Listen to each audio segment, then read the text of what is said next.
Assalamu alaikum students. Our next topic is theorem of perpendicular axis, उमूदी महवरों का उसूल. In the last session we have seen the theorem of parallel axis.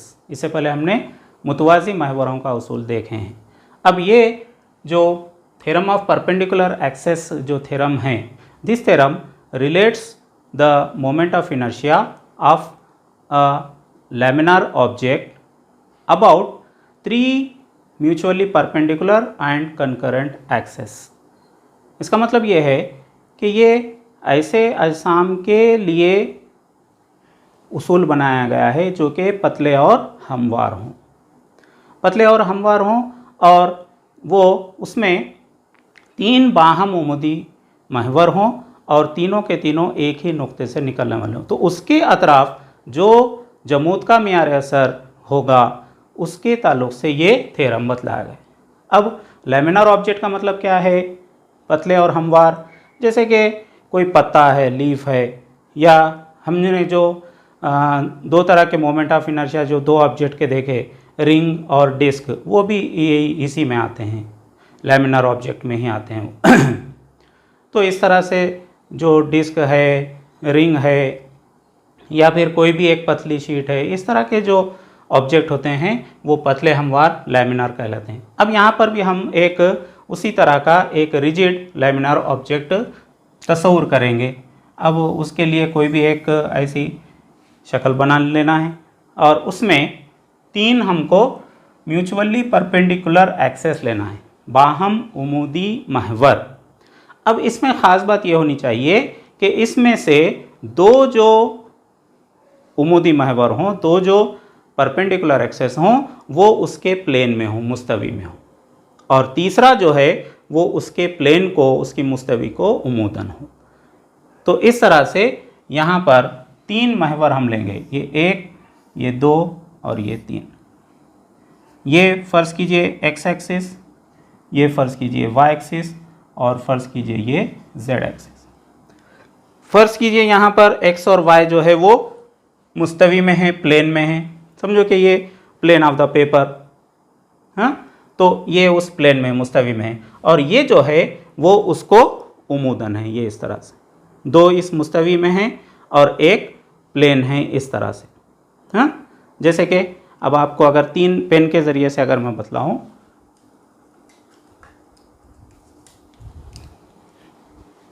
कि ये तीन pen अगर हम इस तरह से लेंगे, हाँ, इसको आप कहीं से भी देखिए, किसी भी एंगल से देखिए, ये तीनों म्यूचुअली परपेंडिकुलर ही हैं. ये दोनों एक प्लेन में रहेंगे, मुस्तवी में रहेंगे, और ये उसको उमूदन. अगर इस तरह से कर दें तो ये दोनों एक प्लेन में रहेंगे और 90 एंगल बनेगा, और ये उसके परपेंडिकुलर रहेगा. तो इस तरह से ये तीन म्यूचुअली परपेंडिकुलर एक्सेस, तीन बाहम उमूदी महवर. अब तीनों भी अपने अपने लिहाज से गर्दिश कर सकते हों, रोटेट हो सकते हों. उस लिहाज से यहाँ पर अगर इनके महवर गर्दिश अगर हो सकते हैं ये इस तरह से, हाँ. अब ये तीनों बाहम उमूदी हैं, ये दोनों भी परपेंडिकुलर हैं. ये आपको शक्ल में नज़र नहीं आ रहे हैं, लेकिन ये दोनों भी परपेंडिकुलर ही हैं. अब इस पूरे जिस्म में हमको एक नुक्ता कहीं पर भी तस्वूर करना है. नुक्ता यानी कि एक उसका हिस्सा लेना है, हाँ. एक हिस्सा, एक एलिमेंट, फ़र्ज़ कीजिए हम यहाँ पर ले रहे हैं वो एक एलिमेंट जिसकी जो कमियत है, जिसका जो मास है वो फ़र्ज़ कीजिए dm है. कमियत कितनी है उस एलिमेंट की, उस हिस्से की? dm है. तो यहाँ पर हमने वो तस्वूर किए, ये p एलिमेंट. अब यहाँ से हम क्या करेंगे, x एक्सिस पर और y एक्सिस पर दो परपेंडिकुलर ड्रॉ करेंगे. इसको थोड़ा सा ऊपर ले लीजिए यहाँ, हाँ. तो इस तरह से ये P नुक्ते से x एक्सिस पर परपेंडिकुलर और ये y एक्सिस पर परपेंडिकुलर, ये इस तरह से. ये हमने ये परपेंडिकुलर इसके ऊपर ले ली. अब लेने के बाद, ये परपेंडिकुलर लेने के बाद अब हम इसके जो दो साइड्स हैं वो अगर हम यहाँ पर लिखें, अगर ये परपेंडिकुलर को अगर हम यहाँ नाम दें, ये m और यहाँ पर n, हाँ. तो अब ये अगर सेंटर अगर तस्वूर करें ये ओ या सी कोई भी आप नाम दे सकते हैं। तो यहाँ से अब ये एक्स एक्सिस पर ये जो डिस्टेंस रहेगा, ये अगर एक्स और वाई अगर इसको नाम अगर दें तो ये एक्स रहेगा, तो उसके अपोजिट वाला भी ये भी एक्स रहेगा, और ये वाई एक्सिस पर है ये वाई, तो फिर ये भी वाई। इसका मतलब है कि एम से पी तक का जो डिस्टेंस है वो वाई है, और एन से लेकर जो पी है वो एक्स है। अब इनके तीनों के मोमेंट ऑफ इनर्शिया, तीन महवर के अतराफ जमूद का मियार असर अगर हम लिखें तो उनकी कीमतें इस तरह से रहेंगे आई एक्स, यानी कि moment of inertia about X axis, X महवर के अतराफ जमूद का मियार असर आई एक्स इक्वल टू, अब हमारे पास जो जनरल फार्मूला है integration yes r square D M. अब यहाँ पर जनरल फार्मूले के लिहाज से जनरल फार्मूला मैं यहाँ पर लिखता हूँ I equal to integration R square D M. अब इसी लिहाज से आई एक्स यानी कि ये एक्स महवर के अतराफ moment of inertia equal to integration R square, R क्या है, क्या रहता है ये वो एलिमेंट का एक्सिस ऑफ रोटेशन से डिस्टेंस रहता है। तो अब यहाँ पर एक्सिस ऑफ रोटेशन यहाँ पर हम एक्स के लिए ले रहे हैं, तो यहाँ से ये पी तक का डिस्टेंस जो हम ये मास डी एम कंसिडर कर रहे हैं एलिमेंट, तो यहाँ से यहाँ तक का डिस्टेंस दिस इज वाई, उसका स्क्वायर इंटू डी एम। उसी तरह से I y equal to integration, ये वाई के लिए जो डिस्टेंस है इस पी का this is x, so this is x square D M.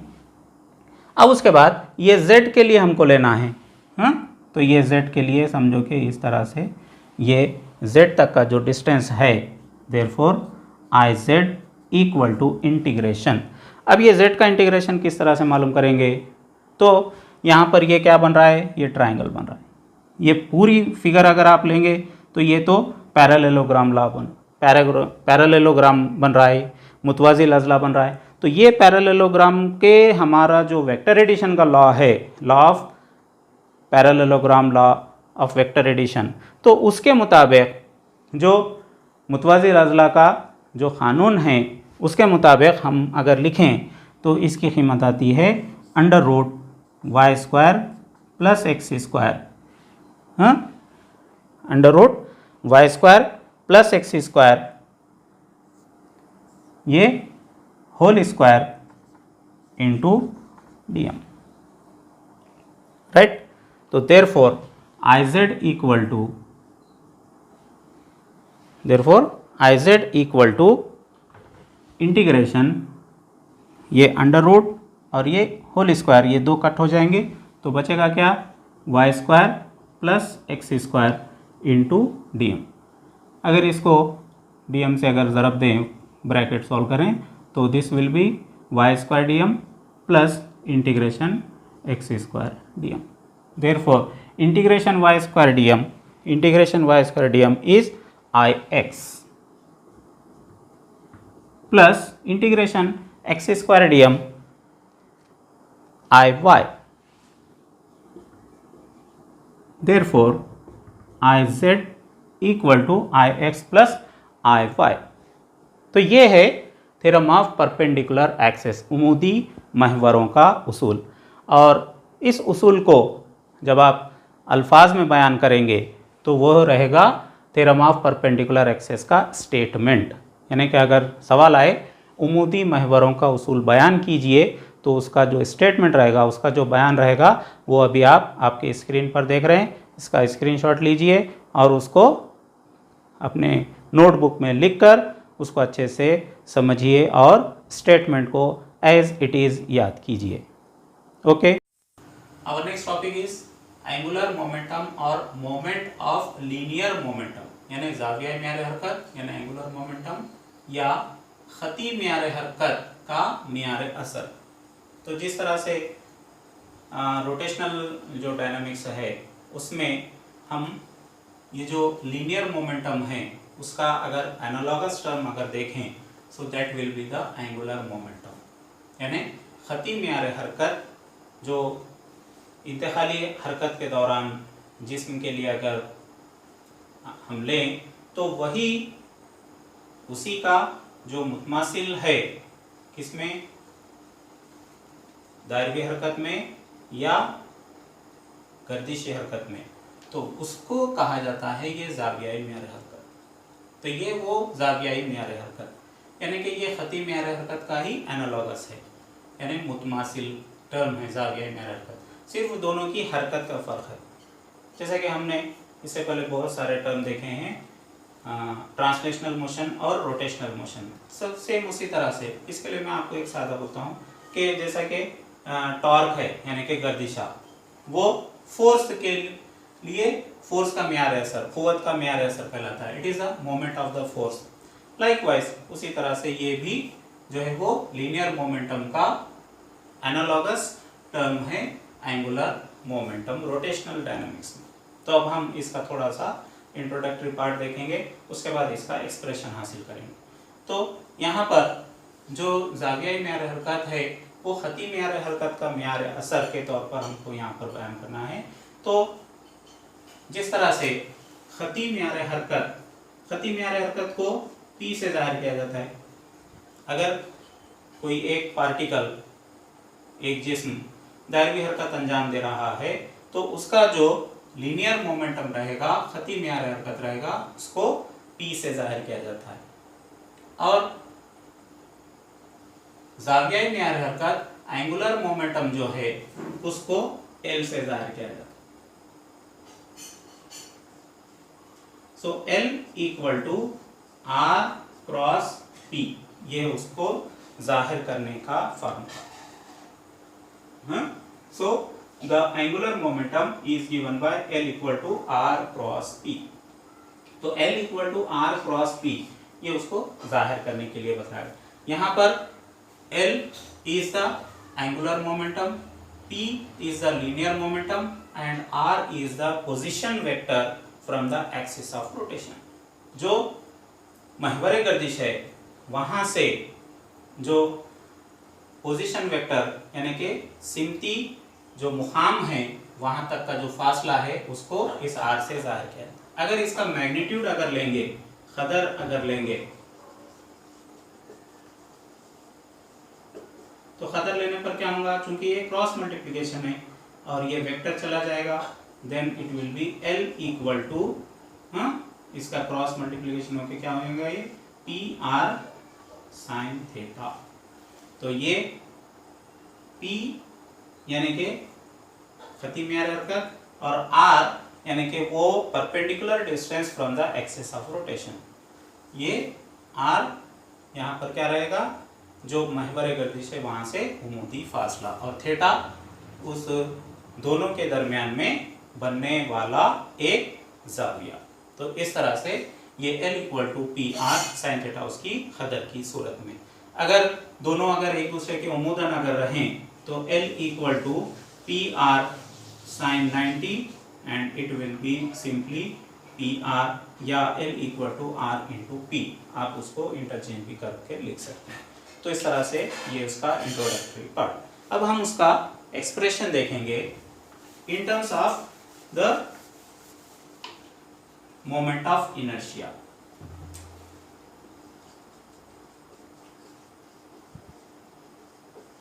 Expression of angular momentum in terms of moment of inertia, यानी कि जमूद के म्यार हरकत की सूरत में हम जावियाई म्यार हरकत हासिल करेंगे।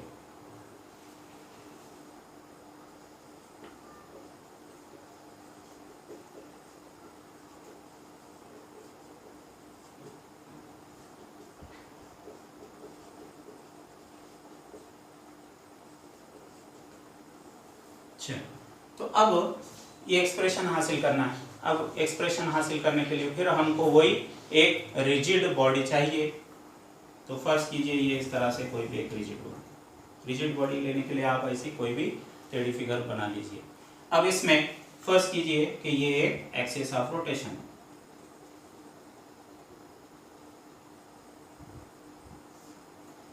ये बैक साइड का पार्ट है, इस वजह से इस तरह से ही बतलाया जाता है। तो ये समझो कि एक्सिस ऑफ रोटेशन। अब यहाँ पर हम ये कंसीडर कर रहे हैं कि ये बॉडी नंबर ऑफ पार्टिकल्स से मिलकर बनी है, कई इसके ज़र्रात हैं, समझो कि वो ज़र्रात की तादाद n है, और हर एक जो पार्टिकल है वो एक्सिस ऑफ रोटेशन से, जैसे कि यहाँ पर एक पार्टिकल लिए whose mass is suppose m1, the distance from the axis of rotation r1, उसी तरह से यहाँ पर एक लिए m2 जो कि r2 डिस्टेंस पर है। इस तरह से n नंबर यहाँ पर हमको लेना है। कितने पार्टिकल्स है उसमें? n particles. तब वो n पार्टिकल्स के लिए हम यहाँ पर ये लेंगे कि उनके जो मासेस हैं m1, m2, m3 dash dash dash dash mn, और उनके जो एक्सिस ऑफ रोटेशन से डिस्टेंसेस है, corresponding distances r1, r2, r3 dash dash dash dash, यानी कि हर एक जर्रे की कमियत अलग अलग होगी। इस वजह से पहले जर्रे कमियत m1, दूसरे की m2, तीसरे की m3 dash dash dash dash mn। इसमें ज़र्रात की तादाद हम n तस्वर करेंगे, समझो कि स्मॉल n लिए हम, कोई भी आप ले सकते हैं, वहाँ कैपिटल N या कैपिटल N, जो यहाँ पर लिख रहे हैं यहाँ पर वही लिखिए। अब उसके बाद महवर गर्जिश से उन ज़र्रात के जो फासले हैं, पहले का r1, दूसरे का r2, तीसरे का r3 डैश डैश डैश, बहुत सारे ज़र्रात हैं, n तादाद है उनकी, तो वो कितनी है? आखिरी वाले की जो डिस्टेंस रहेगा, फासला रहेगा rn। अब आप ये कहीं पर भी ले सकते हैं, ये इस तरह से, ये m3, ये डिस्टेंस r3, कहीं पर भी आप लीजिए, एक 3-4 लेकर आपको यहाँ पर बतलाना है। अब इनके जो वेलोसिटीज रहेंगे, कौन से? 2 तरह के वेलोसिटीज, एक लीनियर वेलोसिटी, दूसरा एंगुलर वेलोसिटी। अब इससे पहले के आर्टिकल्स के मुताबिक शुरू में जो हम मोमेंट ऑफ इनर्शिया देखे, वहाँ पर जो टॉर्क हासिल किए, तो वो आपको अगर याद होगा तो आपको ये चीज़ अच्छी तरह से याद होगी कि इस जिस्म के लिए ओमेगा यानी कि एंगुलर वेलोसिटी, ज़ाविया रफ्तार कांस्टेंट होती है, मुस्तकिल होती है, जबकि जो linear velocity of the particles है, ज़र्रात की जो खती रफ्तारें हैं वो मुख्तलिफ होंगी। खती रफ्तारें मुख्तलिफ होने की वजह से तो पहले वाले की रफ्तार v1, दूसरे की v2, तीसरे की v3, इस तरह से ये भी है। तो हम पहले वाले जर्रे के लिए अगर लेखें, हमारे पास एक रिलेशन है v equal to r omega, तो फर्स्ट पार्टिकल के लिए v1 r1 ओमेगा। अब ये ओमेगा 2 नहीं रहेगा, ओमेगा 1 नहीं रहेगा, क्यों? क्योंकि ओमेगा इज कांस्टेंट, ओमेगा मुस्तकिल है, इस वजह से ये फार्मूला इस तरह से। तो अब हम क्या करेंगे? अब ये लीनियर मोमेंटम का फार्मूला लिखेंगे। लीनियर मोमेंटम को किससे ज़ाहिर करते हैं? p से ज़ाहिर करते हैं। और लीनियर मोमेंटम का फार्मूला अगर आपको याद होगा, चलिए याद कीजिए, फटाफट लिखो।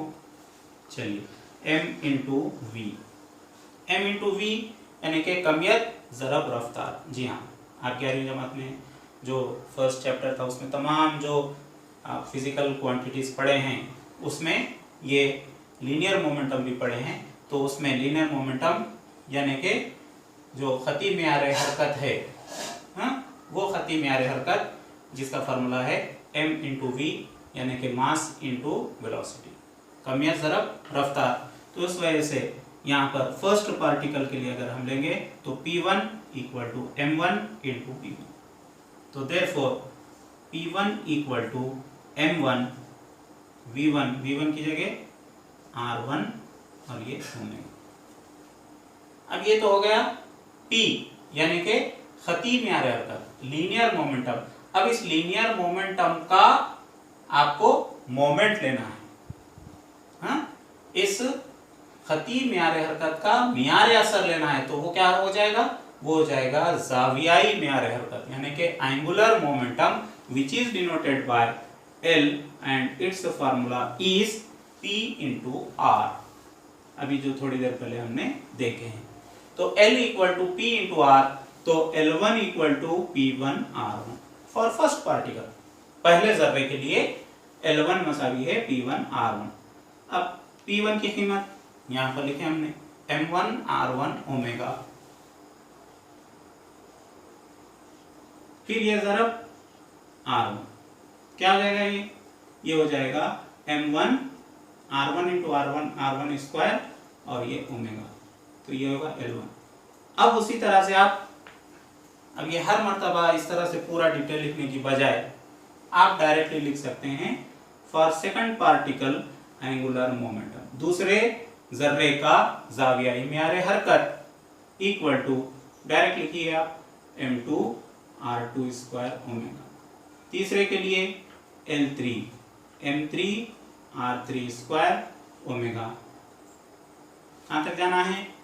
राइट, Ln तक जाना है, तो Ln equal to mn rn square omega. अब ये हर एक पार्टिकल के, हर एक जर्रे का जो एंगुलर मोमेंटम है, जाविया म्यारे हरकत है, ये सब को अगर आप जमा कर लेंगे, सबका सम अगर लेंगे, तो it will be the total angular momentum of the whole body, पूरे जिस्म का जावियाई म्यारे हरकत हो जाएगा। Therefore L equal to L1 plus L2 plus L3 plus plus plus plus Ln equal to, अब L1 की कीमत रखिए m1 r1 square omega plus m2 r2 square omega plus m3 r3 square omega plus dash dash dash dash. कहाँ तक जाना है आपको? जी हाँ, mn rn स्क्वायर ओमेगा। आप वहाँ पर भी लिख सकते हैं या इधर भी लिख सकते हैं, plus mn rn square omega. तो इस तरह से अब इसमें हर एक में आपको सिर्फ ओमेगा कॉमन नज़र आ रहा है, तो ओमेगा कॉमन नज़र आने की वजह से हम बाकिया जो टर्म्स हैं उसको इस तरह से लिखेंगे m1 r1 square m2 r2 square m3 r3 square plus dash dash dash plus mn rn square और ब्रैकेट के बाहर ओमेगा। आप ये तीन टर्म लिखने की बजाय ये दो टर्म लिख करके डायरेक्ट ये भी लिख सकते हैं इक्वल टू। अब ये सब का जो एडिशन है वो उसके लिए अब आपको याद आ गया होगा, i equal to 1 to n mi ri square right omega equal to. अब ये जो ब्रैकेट का टर्म है अब आपको गालिबन याद आ गया होगा, it is nothing but the moment of inertia. ये क्या है? दरअसल ये है जमूत का म्यारे असर, जमूत का लम्हा, जिसको I से जाहिर किया जाता है। तो L equal to I omega. तो ये formula L equal to I omega किसके लिए है? जमूत का म्यारे असर की सूरत में जावियाई म्यारे हरकत। तो ये जावियाई म्यारे हरकत, angular momentum, I moment of inertia यानी कि जमूत का म्यारे असर, और ओमेगा यानी कि उस जिस्म की जावियाई रफ्तार। अब जनरल अगर हम इसी को अगर दूसरी सूरत में अगर देखें, जैसे कि P की सूरत में देखें, तो ये P इक्वल टू mv है formula, P equal to mv है। अब जैसा यहाँ पर अगर हम देखें L equal to I omega, P equal to mv, P equal to mv। L यानी एंगुलर मोमेंटम, जाविया म्यारे हरकत, I मोमेंट ऑफ इनर्शिया, जमूत का म्यारे असर, ओमेगा एंगुलर वेलोसिटी, जाविया रफ्तार। तो ये सब किसके एनालॉगस हैं? ये सब यहाँ पर P का L एनालॉगस है, मास का मोमेंट ऑफ इनर्शिया एनालॉगस है, V का ओमेगा एनालॉगस है, उसके मुमासिल है। कौन सी हरकत में?